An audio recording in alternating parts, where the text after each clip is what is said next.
Hello ಎಲ್ರಿಗೂ, ಎಲ್ಲರೂ ಹೇಗಿದ್ದೀರಾ? ನಾವಂತೂ ತುಂಬ ಚೆನ್ನಾಗಿದ್ದೀವಿ. ಇವತ್ತು ಬೆಳಿಗ್ಗೆನೇ ವ್ಲಾಗ್ನ ಶುರು ಮಾಡಿದ್ದೀನಿ. ಈ ಥರ ವ್ಲಾಗ್ಸ್ಗೆ ತುಂಬ ದಿನದಿಂದ ವೆಯ್ಟ್ ಮಾಡ್ತೀರಾ ಅಂತ ನನಗೆ ಗೊತ್ತು. ಹಾಗಾಗಿ ಇವತ್ತಿಂದ ವ್ಲಾಗ್ನ ಶೇರ್ ಮಾಡ್ಕೊಂತ ಇದ್ದೀನಿ ನಿಮ್ಮ ಜೊತೆ. ಯಾರೆಲ್ಲ ಹೊಸದಾಗಿ ನನ್ನ ವೀಡಿಯೋನ ನೋಡ್ತಾ ಇದ್ರೆ ಪ್ಲೀಸ್ ಸಬ್ಸ್ಕ್ರೈಬ್ ಮಾಡ್ಕೊಳ್ಳಿ. ವಿಡಿಯೋ ಇಷ್ಟ ಆದರೆ ಒಂದು ಲೈಕ್ ಮಾಡಿ, ಕೊನೆವರೆಗೂ ನೋಡಿ. ವಿಡಿಯೋನ ಎಲ್ಲೂ ಸ್ಕಿಪ್ ಮಾಡಬೇಡಿ. ನನ್ನ ಲೈಫ್ ಸ್ಟೈಲ್ ವಿಡಿಯೋ, ನನ್ನ ಡೈಲಿ ರೊಟೀನ್ ವ್ಲಾಗು ತುಂಬ ಜನ ಕೇಳ್ತಾ ಇದ್ರಿ ಮೆಸೇಜ್ ಮಾಡಿ. ಏನು ಮಾಡೋದು, ಡೈಲಿ ಒಂದೊಂದು ಊರಿಗೆ ಜಾತ್ರೆಗೆ ಮತ್ತು ಫಂಕ್ಷನ್ಗೆ ಅಂತ ಓಡಾಡ್ತಾ ಇದ್ದೆ. ಇನ್ನು ಡೈಲಿ ಅಲ್ಲೇ ಟೈಮ್ ಸ್ಪೆಂಡ್ ಮಾಡೋದ್ರಿಂದ, ಬೆಳಿಗ್ಗೆಯಿಂದ ಸಂಜೆ ತನಕ ಅಲ್ಲೇ ಇರೋದ್ರಿಂದ ನಾನು ಅಲ್ಲಿನ ವೀಡಿಯೋನೇ ನಾನು ಕವರ್ ಮಾಡಬೇಕು. ಇನ್ನು ನೈಟು ಲೇಟ್ ನೈಟ್ ಬಂದು ನಾನು ಮಲಗೋದು. ಹಾಗಾಗಿ ನೈಟಿನ ವ್ಲಾಗ್ ಯಾವ ರೀತಿ ಮಾಡೋದು, ಸೊ ಅದಕ್ಕೋಸ್ಕರ ನನ್ನ ಡೈಲಿ ರೊಟೀನ್ ವ್ಲಾಗ್ನ ಶೇರ್ ಮಾಡ್ಕೊತ ಇಲ್ಲ ನಿಮ್ಮ ಜೊತೆ. ಸೊ ಇವತ್ತಿಂದ ನನ್ನ ಫಂಕ್ಷನ್ಸ್ ಆದಷ್ಟು ಸ್ವಲ್ಪ ಕಡಿಮೆ ಮಾಡ್ಕೊಂಡಿದ್ದೀನಿ. ಇವತ್ತಿಂದ ಇನ್ನು ರೊಟೀನ್ ವ್ಲಾಗ್ಗೆ ಬಂದೆ, ಕಮ್ ಬ್ಯಾಕ್ ಅಂತಂದೇ ಹೇಳ್ಬೋದು. ಸೊ ಬೆಳಿಗ್ಗೆ ಇವತ್ತು ನಾಳೆಯಿಂದ ನಮ್ಮೂರಲ್ಲಿ ಅಂದರೆ ಅಷ್ಟೊಂದು ಗ್ರ್ಯಾಂಡಾಗಿ ಏನು ಮಾಡಲ್ಲ, ಜಾತ್ರೆ ಮಾಡ್ತಾ ಇದ್ದಾರೆ. ಸೊ ಅದಕ್ಕೋಸ್ಕರ ಇನ್ನು ಮನೆ ಎಲ್ಲ ಕ್ಲೀನಾಗಿ ಧೂಳೆಲ್ಲ ತೆಗ್ದೆ. ನಾನು ಧೂಳೆಲ್ಲ ತೆಗೆದು ಈಗ ನೆಲ ತೊಳಿಬೇಕಲ್ಲ, ಹೊರಗಡೆದೆಲ್ಲ ಗಲೀಜೇ ಆಗಿದೆ. ಸುಮಾರು ಅಂದರೆ ಒಂದು 4-5 ದಿನನೇ ಆಗಿದೆ ಮನೆ ಕ್ಲೀನಿಂಗ್ ಏನು ಮಾಡಿಲ್ಲ, ಒಂದು ವಾರ ಅಂತಂದೇ ಹೇಳ್ಬೋದು. ಅದಕ್ಕೆ ಇವತ್ತಿಂದ ಇನ್ನೆಲ್ಲ ಮನೆ ಕ್ಲೀನಿಂಗ್ ಆಗಿರ್ಬೋದು. ಬೆಳಿಗ್ಗೆನೇ ಇದೆಲ್ಲ ತೊಳೆದ್ಬಿಟ್ಟು ರಂಗೋಲಿ ಬಿಡಿಸ್ಬಿಡೋಣ ಇನ್ನು ಬೆಳಕರಿ ಅಷ್ಟರಲ್ಲಿ ಅಂತ. ಅದು ಬೇರೆ 5 ಗಂಟೆಗೆ ನೀರು ಬಿಟ್ಬಿಡ್ತಾರೆ. ಸೊ ನೀರು ಬಿಡುವಾಗಲೇ ತೊಳೆದು ಬಿಡ್ಬೇಕು, ಇಲ್ಲಾಂದರೆ ಅದು ಚಿಕ್ಕದು ತೊಟ್ಟಿ ನಮ್ಮದು, ನೋಡಿದ್ದೀರಾ ನೀವು. ಅದರಲ್ಲಿ ಒಂದು 15-20 ಕೊಡ ಅಷ್ಟು ಇಡಿಸುತ್ತೆ ನೀರು. ನಾನು ಇದನ್ನು ತೊಳೆಯೋಕ್ಕೆ ಬಳಸ್ಕೊಬಿಟ್ರೆ ಇನ್ನು ಪಾತ್ರೆ ತೊಳೆಯೋಕ್ಕಂತೆ, ನಾವು ಸ್ನಾನಕ್ಕೆ ಎಲ್ಲ ಇನ್ನು ಇಲ್ಲದೆ ಆಗುತ್ತೆ. ಅದಕ್ಕೆ ಈಗ ನೀರು ಬಿಟ್ಟಿದ್ರು, ಆವಾಗಲೇ ನಾನು ತೊಳಿತಾ ಇದ್ದೀನಿ ಎಲ್ಲನೂ, ಹೊರಗಡೆದೆಲ್ಲನೂ. ಟೈಮ್ ಬಂದು ಆಗಲೇ 5 ಗಂಟೆ 5:10 ಆಗಿತ್ತು. ಸೊ ನಾನು ಎದ್ದು ಇದೆಲ್ಲ ರೆಡಿ ಮಾಡ್ಕೊಳ್ಳೋಷ್ಟರಲ್ಲಿ ಕಸ ಎಲ್ಲ ಒಡ್ಗಿ ಬಂದೆ. ಈಗ ನೆಲ ತೊಳೆದ್ಬಿಟ್ಟು ಮೇಲ್ಗಡೆದೆಲ್ಲ 3 ಸ್ಟೆಪ್ ತೊಳೆದ್ಬಿಟ್ರೆ ಹೊರಗಡೆ ಕೆಲಸ ಎಲ್ಲ ಮುಗಿಯುತ್ತೆ. ಮತ್ತು ನಾನು ನೆಕ್ಸ್ಟು ಅಡುಗೆ ಕೆಲಸ ಯಾವ್ದು ಮಾಡ್ಕೊಂಡ್ರೂ ಆರಾಮಾಗಿ ಮಾಡ್ಕೋಬೋದು. ಫಸ್ಟು ಇನ್ನು ಸ್ಕೂಲ್ಗೆ ಹೋಗೋ ಮಕ್ಕಳಾಗಿರ್ಬೋದು, ಇಲ್ಲ ಹಬ್ಬ ಜಾತ್ರೆಗಳ ಟೈಮಲ್ಲಿ ಆಗಿರ್ಬೋದು, ಫಸ್ಟು ಈ ಥರ ಕೆಲಸಗಳೆಲ್ಲ ಮುಗಿಸ್ಕೊಬಿಡ್ಬೇಕು, ಆಮೇಲೆ ಉಳಿದಿರೋ ಕೆಲಸಗಳೆಲ್ಲನೂ. ಅದಕ್ಕೆ ಫಸ್ಟ್ ಇದು ಮುಗೀಲಿ ಅಂತ ಇದನ್ನು ತೊಳಿತಾ ಇದ್ದೆ. ಆ ಕಡೆ ರೋಜಾ ಮತ್ತು ಈ ಕಡೆ ಪಕ್ಕದ ಮನೆ ಅಕ್ಕ ಎಲ್ಲರೂ ಎದ್ದಿದ್ರು. ಎಲ್ಲರೂ ಅವ್ರವ್ರ ಕೆಲಸದಲ್ಲಿ ಅವ್ರು ಬ್ಯುಸಿಯಾಗವ್ರೆ, ನನ್ನ ಕೆಲಸದಲ್ಲಿ ನಾನು ಬ್ಯುಸಿಯಾಗಿದ್ದೀನಿ. ನೋಡಿ ಈ ರೀತಿ ಪೊರ್ಕೆ ನಮ್ಮದು ಇದಿಲ್ಲ, ಕಡ್ಡಿ ಪೊರ್ಕೆ ಇಲ್ಲ. ಹಾಗಾಗಿ ನಾನು ಹೊರಗಡೆ ಗುಡಿಸೋ ಪೊರ್ಕೆಯಲ್ಲೇ ತೊಳಿತಾ ಇದ್ದೀನಿ. ತುಂಬ ಜನ ಹೇಳ್ತಾ ಇದ್ರಿ ನೀವು ಕಡ್ಡಿ ಪೊರ್ಕೆಯಲ್ಲಿ ಗುಡಿಸಿ ಅಂತ. ಇಲ್ಲ, ಎಲ್ಲಾದರೂ ಓದೋಕ್ಕೆ ಸಿಕ್ಕರೆ ಪಕ್ಕ ತಂದು ಅದರಲ್ಲೇ ಗುಡಿಸ್ತೀನಿ. ಈಗ ನೋಡಿ ಈ ಕೋಳಿಗಳು ನಮ್ಮಮ್ಮ ಅವ್ರದ್ದು ಎದ್ಬಿಟ್ಟು ಪಾಪ ಆರಾಮಾಗಿ ಅವು ಓಡಾಡ್ತಾವೆ. 5:15 ಆಗಿತ್ತು ಆಗಲೇ ಟೈಮು. ಇದೆಲ್ಲ ನಾನು ಮಾಡೋಷ್ಟರಲ್ಲಿ 10 ನಿಮಿಷನೇ ಟೈಮ್ ಆಗ್ತಾ 1 ಅವರ್ 2 ಅವರ್ ಹಿಂಗೆ ಕಳೆದೋಗ್ಬಿಡುತ್ತೆ. ಈಗ ಸುಮಾರು ಅಂದರೆ ಒಂದು 5:45 ಆ ರೇಂಜ್ ಆಗಿತ್ತು ಇದೆಲ್ಲ ತೊಳೆಯೋಷ್ಟರಲ್ಲಿ. ಆಗಲೇ ಸ್ವಲ್ಪ ಸ್ವಲ್ಪ ಬೆಳೆದಿಂಗಳು ಕಾಣಿಸ್ತಾ ಇದೆ, ಬೆಳ್ಳಗಾಗ್ತಾ ಇದೆ, ನಿಮಗೆ ನೋಡ್ಬೋದು ನೀವು ವೀಡಿಯೋದಲ್ಲಿ. ಇನ್ನೆಲ್ಲ ತೊಳೆದಿದ್ದಾಯಿತು. ಇನ್ನು ಹೊರಗಡೆ ರಂಗೋಲಿ ಚಿಕ್ಕದಾಗಿ ಬಿಡಿಸ್ಬಿಡೋಣ ಇವತ್ತು ಅಂತ ಬಿಡಿಸ್ತಾ ಇದ್ದೀನಿ. ಏನೋ ಗೊತ್ತಿಲ್ಲ, ಹೊರಗಡೆದೆಲ್ಲ ನೀಟಾಗಿ ತೊಳೆದು ಬಾಗಿಲು ಬಳ್ದು ಬಟ್ಟಿಟ್ಟು ಹೂವಿಟ್ಟು ಹೊರಗಡೆ ರಂಗೋಲಿ ಬಿಡಿಸ್ಬಿಟ್ರೆ ನಿಜ ಮನಸ್ಸಿಗಾಗೋವಷ್ಟು ಖುಷಿ ಯಾವುದಲ್ಲ. ಇದಾದಮೇಲೆ ಇನ್ನೊಂದು, ನಾವು ಸ್ನಾನ ಮುಗಿಸಾದ್ಮೇಲೆ ಇದು ಯಾವುದು ದೇವ್ರ ಫೋಟೋಗಳೆಲ್ಲ ಅಲಂಕಾರ ಮಾಡಿಬಿಟ್ಟು ಪೂಜೆ, ಒಂದು ದೀಪ ಹಚ್ಚಿ ಪೂಜೆ ಮಾಡಿ ನೋಡಿ. ಆ ಮನೆಯಲ್ಲಿ ಒಂದು ಊದ್ಬತ್ತಿ ಹಚ್ಬಿಡಿ, ಎಷ್ಟೊಂದು ಪಾಸಿಟಿವ್ ವೈಬ್ಸ್ ಇರುತ್ತೆ. ಏನೋ ಒಂಥರ ಮನಸ್ಸಿಗೆ ಒಂಥರ ಖುಷಿ ಅನ್ನಿಸ್ತಾ ಇರುತ್ತೆ. ಆದರೆ ಒಂದೊಂದು ಟೈಮು ಮಾಡೋಕ್ಕೆ ಆಗಲ್ಲ. ಸೊ ಅದರಲ್ಲಿ ನಾನು ಆಯ್ಕೆ ಮಾಡ್ಕೊಂಡಿರುವಂಥ ರೀತಿ ಇದು ನನ್ನ ದುಡಿಮೆ ಅಂತಂದೇ ಹೇಳ್ಬೋದು. ನನ್ನ ವೀಡಿಯೋಸು ಇದರಲ್ಲಿ ಒಂದೊಂದು ಸಾರಿ ಮಿಸ್ಸೇ ಮಾಡ್ಕೊತೀನಿ ಪೂಜೆ ಮಾಡೋದೆಲ್ಲನೂ. ಆದರೂ ಈ ಥರ ಫ್ರೀ ಇದ್ದಾಗ ಪೂರ್ತಿಯಾಗಿ ಮನಸ್ಸು ತೃಪ್ತಿ ಆಗೋ ಥರ ಎಲ್ಲ ಕೆಲಸಗಳು ಮಾಡ್ಕೊತೀನಿ. ಸೊ ಇವತ್ತು ಒಂದೊಂದಾಗಿ ಎಲ್ಲ ಕೆಲಸ ಮುಗಿಸ್ಬಿಡ್ಬೇಕು ಅಂತ ಧೈರ್ಯ ಮಾಡಿ ಎಲ್ಲ ಕೆಲಸಗಳು ಮಾಡ್ತಾಯಿದ್ದೀನಿ. ರಂಗೋಲಿ ನೀವು ನೋಡ್ತಾ ಇರ್ಬೋದು, ಇದು ಎಲ್ರಿಗೂ ಆಡೋ ಮಕ್ಳಿಗೂ ಬರುವಂಥ ರಂಗೋಲಿ. 5ರಿಂದ 5ಕ್ಕೆ ಬಿಡಿಸ್ತಾ ಇದ್ದೀನಿ. ತುಂಬ ಹಳೇ ರಂಗೋಲಿ, ನಾವು ಚಿಕ್ಕ ಮಕ್ಕಳಿದ್ದಾಗಿಂದ ನಮ್ಮಮ್ಮ ಅವರು ಎಲ್ಲರೂ ಬಿಡಿಸುವಂಥ ರಂಗೋಲಿ. ಯಾಕೋ ಇದನ್ನು ಬಿಡಿಸ್ಬೇಕು ಅನ್ನಿಸ್ತು, ಅದಕ್ಕೆ ಬಿಡಿಸ್ದೆ. ಇದು ಗಂಧದ ಬಟ್ಲು ಹೂವು ಅಂತಂದು ಹೇಳ್ತೀವಲ್ಲ, ಸೊ ಅದನ್ನು ನಮ್ಮ ರೋಜ ಕಿತ್ಕೊಂಡು ಹೋಗ್ತಾಯಿದ್ಲು, ನನಗೊಂದು ಸ್ವಲ್ಪ ಕೊಟ್ಟೋದ್ಲು ಇಲ್ಲೇ. ಅದಕ್ಕೆ ಅವನ್ನ ಇಟ್ಬಿಟ್ಟು ಇನ್ನು ನೆಕ್ಸ್ಟು ನಾನು ಹೊರಟಿದ್ದು ಬಾಗಿಲು ಬಳ್ದು ಬಟ್ಟಿಡೋಣ ಅಂತ. ನೋಡಿ ಇದೆಲ್ಲ ಮುಗಿಸೋ ಅಷ್ಟರಲ್ಲಿ ಹೊರಗಡೆ ಕೆಲಸ 1 ಅವರ್ ಹಿಡಿದಿದೆ ನಾನು ಕರೆಕ್ಟಾಗಿ. 5 ಗಂಟೆಗೆ ಎದ್ದರೆ 6 ಗಂಟೆ ಆಗಿದೆ ಟೈಮ್ ನಾನು ಇದೆಲ್ಲ ಮುಗಿಸೋ ಅಷ್ಟರಲ್ಲಿ. ಸೊ ಹಾಗೆ 1 ಅವರ್ ಕೆಲಸ ಇರುತ್ತೆ ಹೊರಗಡೆ ಕೆಲಸನೇ. ಸೊ ಅದಕ್ಕೆ 5 ಗಂಟೆಗೆ ಎದ್ಬಿಟ್ರೆ 6 ಗಂಟೆಯಿಂದ ಮತ್ತೆ ಬೇರೆ ಕೆಲಸಗಳು ಮಾಡ್ಕೋಬೋದು, ಟೀ ಕಾಫಿ ಈ ಥರ ಎಲ್ಲನೂ. ನೋಡಿ ಹತ್ತಿರದಿಂದ ತೋರಿಸ್ತಾ ಇದ್ದೀನಿ ಎಷ್ಟು ಚೆನ್ನಾಗಿ ಕಾಣಿಸ್ತಾ ಐತೆ ನಾನು ಬಿಡಿಸಿರುವಂಥ ರಂಗೋಲಿ. ಇದಾದಮೇಲೆ ಹಾಲು ತಗೊಂಡು ಬಂದು ಈಗ ಟೀಗೆ ಅಂತ ಇಟ್ಟಿದ್ದೀನಿ. ಅದ್ರ ಮಧ್ಯೆ ನಾನು ಹಾಲಲ್ಲಿರುವ ಹಾಸ್ಕೊಂಡಿರೋ ದಿಂಬುಗಳು, ಚಾಪೆಗಳು, ಬೆಡ್ಶೀಟು ಎಲ್ಲ ಎತ್ತಾಕ್ಬಿಟ್ಟು ಕಸ ಹೊಡೆದು ಮತ್ತೆ ಈಗ ನಾನು ಹಾಲು ತಗೊಂಡು ಬಂದು ಟೀಗೆ ಇಟ್ಟಿರೋದು. ಮತ್ತು ಅಡುಗೆಗೆ ಬಳಸ್ಕೊಳ್ಳೋವಂಥ ಒಂದು ಕೊಡದಷ್ಟು ನೀರನ್ನು ಇಟ್ಕೊಂಡೆ. ಈಗ ಹಾಲು ಕಾಯಿಸಿ ಫಸ್ಟು, ಆಮೇಲೆ ಟೀ ಪೌಡ್ರ್ ಹಾಕ್ತಾಯಿದ್ದೀನಿ. ಇದು ಐಸ್ ಕ್ರೀಮ್ ಡಬ್ಬ ಇರುತ್ತಲ್ಲ ಅದರಲ್ಲಿ ಹಾಕ್ಕೊಂಡಿದ್ದೀನಿ ನಾನು ಟೀ ಪೌಡ್ರು. ಚೆನ್ನಾಗಿತ್ತು ಆ ಡಬ್ಬ, ಯಾಕೋ ಬಿಸಾಕಕ್ಕೆ ಮನಸ್ಸು ಬರಲಿಲ್ಲ, ಅದಕ್ಕೋಸ್ಕರ ಟೀ ಪೌಡ್ರ್ ಹಾಕ್ಕೊಂಡಿದ್ದೀನಿ ಅದರಲ್ಲಿ.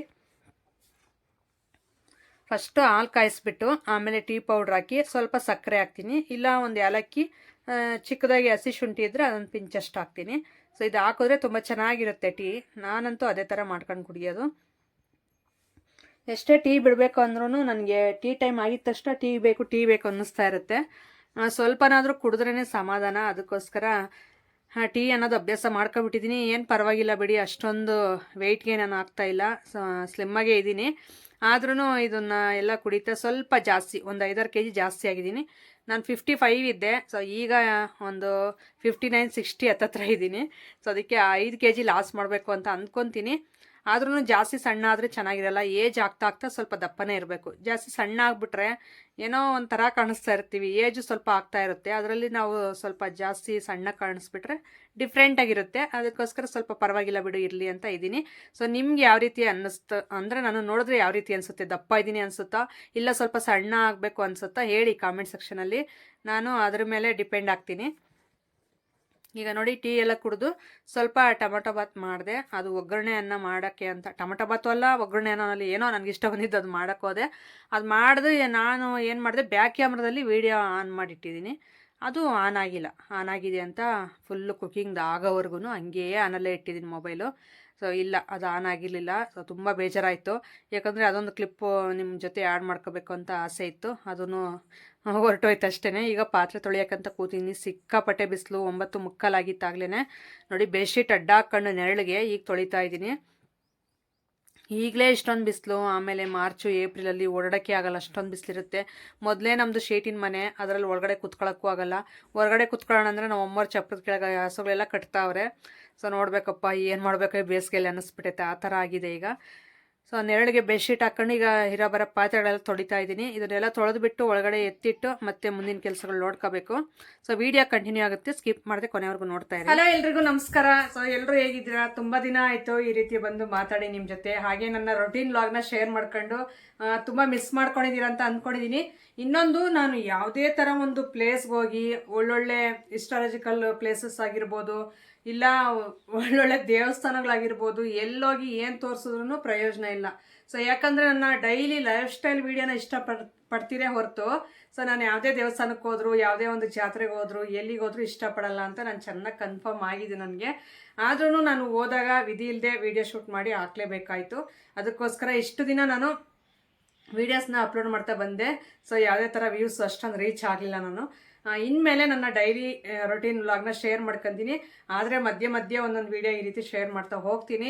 ತಪ್ಪದೆ ಈ ವಿಡಿಯೋ ಅಂದರೆ ಜಾತ್ರೆ ವೀಡಿಯೋಸ್ ಆಗಿರ್ಬೋದು, ಸೊ ಇಲ್ಲ ನಾನು ಎಲ್ಲಾದರೂ ಹೊರಗಡೆ ಹೋದಾಗ ಏನಾದರೂ ಒಂದು ವಸ್ತುಗಳು ತಗೋಬೇಕಾದ್ರೆ ಒಂದು ಪ್ರಮೋಷನ್ ವೀಡಿಯೋಸ್ ಆ ಥರ ಎಲ್ಲ ನೋಡ್ತಾ ಇರ್ತೀರಲ್ಲ, ಸೊ ಆ ಥರದ ವೀಡಿಯೋಗಳು ನನಗೆ ಸ್ವಲ್ಪ ಸಪೋರ್ಟ್ ಮಾಡಿ ಅಂತ ಕೇಳ್ಕೊಳ್ತಾ ಇದ್ದೀನಿ.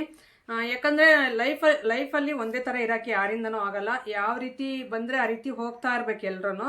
ಸೊ ಅದಕ್ಕೋಸ್ಕರ ನಾನು ಡೈಲಿ ರೊಟೀನ್ ವ್ಲಾಗ್ನ ಶೇರ್ ಮಾಡ್ಕೊಳ್ಳೋದು ನನಗೂ ತುಂಬ ಇಷ್ಟ. ಅದಕ್ಕೆ ಬಂದಂಥ ರೆಸ್ಪಾನ್ಸ್ ಇನ್ನು ಬೇರೆ ವೀಡಿಯೋಸ್ಗೆ ಯಾವುದಕ್ಕೂ ಬರೋಲ್ಲ. ಹಾಗಾಗಿ ಇವತ್ತಿಂದ ನಾನು ಡೈಲಿ ರೊಟೀನ್ ಎಷ್ಟು ದಿನ ಆಗುತ್ತೋ ಅಷ್ಟು ದಿನ ಡೈಲಿ ಲೈಫ್ ಸ್ಟೈಲ್ ವೀಡಿಯೋಸ್ನ ಶೇರ್ ಮಾಡ್ಕೊತೀನಿ. ಹಾಗೆ ಹೊಸಬ್ರಾಗಿದ್ದರೆ ಪ್ಲೀಸ್ ಸಬ್ಸ್ಕ್ರೈಬ್ ಮಾಡ್ಕೊಳ್ಳಿ. ವಿಡಿಯೋ ಇಷ್ಟ ಆದರೆ ಒಂದು ಲೈಕ್ ಮಾಡಿ. ಹಾಗೆ ಒಂದು ವಿಷಯದ ಬಗ್ಗೆ ಮಾತಾಡ್ಬೇಕು ನಿಮ್ಮ ಜೊತೆ. ಸ್ವಾತಿ ಗೌಡ ಅಂತ ಫೇಮಸ್ ಯೂಟ್ಯೂಬರ್, ನಿಮಗೆ ಗೊತ್ತಿರುತ್ತೆ. ಸೊ ಅವರ ಮದರು ಡೆತ್ ಆಗಿದ್ದಾರೆ, ಅಂದರೆ ಕ್ಯಾನ್ಸರಿಂದ. ಒಂದು 3-4 ಮಂತ್ಸ್ ಅಷ್ಟೇನಪ್ಪ. ನಾನು ಮುಂಚೆ ಯೂಟ್ಯೂಬ್ ಚಾನಲ್ ಹಿಡ್ದಿರೋ ಮುಂಚೆ ಅವ್ರ ವೀಡಿಯೋಸ್ ಎಲ್ಲ ನೋಡ್ತಾ ಇದ್ದೆ ನಾನು. ಅವಾಗಿಂದ ಸುಮ್ಮನೆ ಯಾವತ್ತೂ ಪರಿಚಯ ಇಲ್ಲ, ಏನು ಮುಖ ಪರಿಚಯನೇ ಇಲ್ಲ, ನಾವು ಯಾವತ್ತೂ ಮೆಸೇಜು ಆ ಥರ ಏನೂ ಮಾಡಿಲ್ಲ ನಾನು. ಆದರೆ ನೋಡ್ತಾ ಇದ್ದೆ ಅವ್ರ ವೀಡಿಯೋಸು, ನಾನು ಮುಂಚೆ ಎಲ್ಲ ನೋಡ್ತಾ ಇದ್ನಲ್ಲ, ಹಾಗಾಗಿ ಗೊತ್ತು ಅವರು. ಸುಮಾ ಗೌಡ್ರು ಅಂತ ಅವ್ರ ಅಮ್ಮ ಅವರು. ತುಂಬ ಚಿಕ್ಕ ವಯಸ್ಸಿಗೆ ಪಾಪ ಒಂದು 45-46 ಅಷ್ಟೇ ಅಂತೆ ಅವ್ರ ಏಜು. ವಿಡಿಯೋದಲ್ಲಿ ಹೇಳ್ತಾ ಇರ್ತಿದ್ರಲ್ಲ, ಹಾಗಾಗಿ ಅದು ಗೊತ್ತು ನನಗಷ್ಟೇ. ಸೊ ವಿಡಿಯೋದಲ್ಲಿ ನೋಡಿರೋದೇ ನಾನು ನಿಮ್ಮ ಹತ್ರ ಹೇಳ್ತಾ ಇರೋದು. ಸೊ ನಾನು ಎಲ್ಲೇ ಆಗಿರ್ಬೋದು ಅವ್ರನ್ನ ಮೀಟು ಆಗಿಲ್ಲ, ಅವರ ಪರಿಚಯ ನನಗೂ ಇಲ್ಲ, ನನ್ನ ಪರಿಚಯ ಅವ್ರಿಗೂ ಇಲ್ಲ. ಅದು ಆಪ್ರೇಷನ್ ಎಲ್ಲ ಮಾಡಿಸಿದ್ರು, ಅದೊಂದು ಸ್ವಲ್ಪ ವಿಡಿಯೋ ಎಲ್ಲ ನೋಡಿದೆ. ಅವರು ಯಾರು ಸ್ವಾತಿ ಗೌಡ ಅವರು ಹೇಳಿದ್ರು ನಮ್ಮಮ್ಮನಿಗೆ ಈ ರೀತಿ ಆಗಿದೆ ಅಂತ. ತುಂಬ ಬೇಜಾರು ಅನ್ನಿಸ್ತು ಮನಸ್ಸಿಗೆ. ಒಂಥರ ಶಾಕ್ ಆಯಿತು ನೋಡಿಬಿಟ್ಟು. ಅವರು ಪೋಸ್ಟ್ ಹಾಕಿದ್ರು ಒಂದು, ನೋಡಿ ಶಾಕ್ ಆಯಿತು. ಅಯ್ಯೋ ಅಷ್ಟು ಬೇಗ ಡೆತ್ ಆಗಿಬಿಟ್ರ ಅಂತ. ನಾನು ಕ್ಯೂರ್ ಆಗುತ್ತೆ ಅಂದ್ಕೊಂಡಿದ್ದೆ. ಪಾಪ ಟ್ರೀಟ್ಮೆಂಟ್ ಎಲ್ಲ ತುಂಬ ಚೆನ್ನಾಗಿ ಕೊಡಿಸ್ತಾ ಇದ್ರು. ನಾನು ಇಷ್ಟು ಬ್ಯುಸಿ ಇದ್ರೂ ಯಾವಾಗಲಾದ್ರೂ ನೋಡ್ತಾ ಇದ್ದೆ ಅವ್ರು ಪೋಸ್ಟ್ ಹಾಕಿದಾಗ, ವೀಡಿಯೋಸ್ ಹಾಕಿದಾಗ ಸ್ವಲ್ಪ ಮ್ಯಾಟ್ರ್ ತಿಳ್ಕೊತಾ ಇದ್ದೆ. ಆದರೆ ಪಾಪ ಸಡನ್ಲಿ ಡೆತ್ ಆಗಿದ್ದಾರೆ. ಅದಕ್ಕೋಸ್ಕರ ಅವ್ರ ಆತ್ಮಕ್ಕೆ ಶಾಂತಿ ಸಿಗಲಿ ಅಂತ ಕೇಳ್ಕೊಳ್ತಾ ಇದ್ದೀನಿ. ಸೊ ಇವರು ಕುಟುಂಬಕ್ಕೆ ದುಃಖ ಅಂದರೆ ಬರೆಸ್ಕೊಳ್ಳೋ ಶಕ್ತಿ ಕೊಡಲಿ ಆ ದೇವರು ಅಂತ ಕೇಳ್ಕೊಳ್ತೀನಿ ಇಷ್ಟೇ. ಹಾಗೆ ಇನ್ನೊಂದು ವಿಷಯ, ಯಾರಿಗೆ ಯಾವುದು ಶಾಶ್ವತ ಅಲ್ಲ. ಈಗ ಹೆಂಗಿರೋರು ಹೆಂಗಾಗ್ತಾರೆ ಅನ್ನೋದು ಗೊತ್ತೇ ಆಗಲ್ಲ. ಸೊ ಅವರು ಊಹೆನೂ ಮಾಡಿರಲಿಲ್ಲ ಈ ರೀತಿ ಒಂದು ಕ್ಯಾನ್ಸರ್ ಬರುತ್ತೆ, ಈ ರೀತಿ ಆಗ್ತೀನಿ ಅಂತ. ಅದಕ್ಕೆ ಲೈಫು ಒಂಥರ ಹೆಂಗೆ ಅಂದರೆ, ಸೊ ಈಗಿರೋದ್ರಿಂದ ಸ್ವಲ್ಪ ಹೊತ್ತಿಗೆ ಏನಾಗ್ತೀವೋ ನಮಗೆ ಗೊತ್ತಿರಲ್ಲ. ಅದಕ್ಕೋಸ್ಕರ ಇರೋಷ್ಟು ದಿನ ಚೆನ್ನಾಗಿರ್ರಿ. ನಾವು ಅಷ್ಟೇ, ಸೊ ಇರೋಷ್ಟು ದಿನ ಖುಷಿಯಾಗಿ ಚೆನ್ನಾಗಿರೋಕ್ಕೆ ಟ್ರೈ ಮಾಡ್ತೀವಿ. ನೀವು ಅಷ್ಟೇ ಇರೋಷ್ಟು ದಿನ ಚೆನ್ನಾಗಿರಿ. ಯಾರು ಏನು ತೊಗೊಂಡೋಗಲ್ಲ. ನಾವು ಹೋದ್ಮೇಲೆ ನಾವೇನಾದರೂ ತೊಗೊಂಡೋಗ್ತೀವಿ ಅನ್ನೋ ಹಾಗಿದ್ರೆ ಇನ್ನೂ ಜನ ಏನೇನೆಲ್ಲ ಮಾಡೋರೋ ಗೊತ್ತಿಲ್ಲ. ಹಾಗೆ ನಾವು ಇರೋವರೆಗೂ ಏನು ತೊಗೊಂಡೋಗಲ್ಲ, ಹಿಂದೆ ಹೋಗ್ಬೇಕಾದ್ರೆ ಏನೂ ತೊಗೊಂಡೋಗಲ್ಲ. ಇದ್ದಾಗಲೂ ಅಷ್ಟೇ ಜಾಸ್ತಿ ನಾನು ಅನ್ನೋದೆಲ್ಲ ಬಿಟ್ಟು ಹೊಂದ್ಕೊಂಡು ಹೋಗೋ ಗುಣ ಒಂದಿದ್ರೆ ಎಲ್ಲರೂ ಚೆನ್ನಾಗಿರ್ತಾರೆ, ನೆಮ್ಮದಿಯಿಂದ ಇರ್ತಾರೆ. ಸೊ ಇದೇಳಕ್ಕೆ ಇಷ್ಟಪಡ್ತೀನಿ ನಿಮ್ಮೆಲ್ರಿಗೂ. ಸೊ ಆದಷ್ಟು ಚೆನ್ನಾಗಿರಿ, ಖುಷಿಯಾಗಿರಿ. ಇವತ್ತಿರೋರು ನಾಳೆ ಇರಲ್ಲ, ನಾಳೆ ಇರೋರು ನಾಡಿದಿರಲ್ಲ, ಆ ರೀತಿ ಇಷ್ಟು ಹೇಳಕ್ಕೆ ಇಷ್ಟಪಡ್ತೀನಿ ಈ ವಿಡಿಯೋ ಮುಖಾಂತರ. ಸೊ ನನಗೆ ಯಾಕೋ ಹಂಚ್ಕೋಬೇಕು ಅಂತ ಅನ್ನಿಸ್ತು, ಅದಕ್ಕೋಸ್ಕರ ನಾನು ಈ ವಿಡಿಯೋ ಮುಖಾಂತರ ಮಾತಾಡ್ತಾ ಇದ್ದೀನಿ. ವಿಡಿಯೋ ನೋಡಿದ್ರಲ್ಲ ಬೆಳಿಗ್ಗೆಯಿಂದ ಯಾವ ರೀತಿ ಅನ್ನಿಸ್ತು. ಬೆಳಿಗ್ಗೆ ನನ್ನ ಮಾರ್ನಿಂಗ್ ರೊಟೀನ್ ವ್ಲಾಗ್ ಅಂತಂದೇ ಹೇಳ್ಬೋದು. ಅದಾದಮೇಲೆ ಸ್ವಲ್ಪ ನಾನು ಅನ್ನಕ್ಕೆ ಒಗ್ಗರಣೆ ಹಾಕಿದ್ದೆ, ಅದನ್ನು ನಾನು ಶೂಟ್ ಮಾಡಿದ್ದೆ, ಅದು ಯಾಕೋ ಶೂಟೇ ಆಗಿಲ್ಲ, ಆ ರೀತಿ ಆಗಿದೆ ವಿಡಿಯೋ. ಅದಕ್ಕೋಸ್ಕರ ಅಲ್ಲಿಗೆ ಎಂಡ್ ಮಾಡಿದೆ. ಈ ಚಿಕ್ಕ ನನ್ನ ಮನಸ್ಸಲ್ಲಿರುವಂಥ ಭಾವನೆ ಹಂಚ್ಕೋಬೇಕು ಅಂತ ಅನ್ನಿಸ್ತು, ಅದಕ್ಕೋಸ್ಕರ ವಿಡಿಯೋ ಮುಖಾಂತರ ಬಂದೆ. ಇದಾಗಿತ್ತು ಫ್ರೆಂಡ್ಸ್ ಇವತ್ತಿನ ವಿಡಿಯೋ. ಸಿಗೋಣ ನಾಳೆ ಒಂದು ಒಳ್ಳೆ ವ್ಲಾಗ್ ಮುಖಾಂತರ. Thank you for watching. ಹೊಸಬರಾಗಿದ್ದರೆ ಪ್ಲೀಸ್ ಸಬ್ಸ್ಕ್ರೈಬ್ ಮಾಡ್ಕೊಳ್ಳಿ. ಬಾಯ್.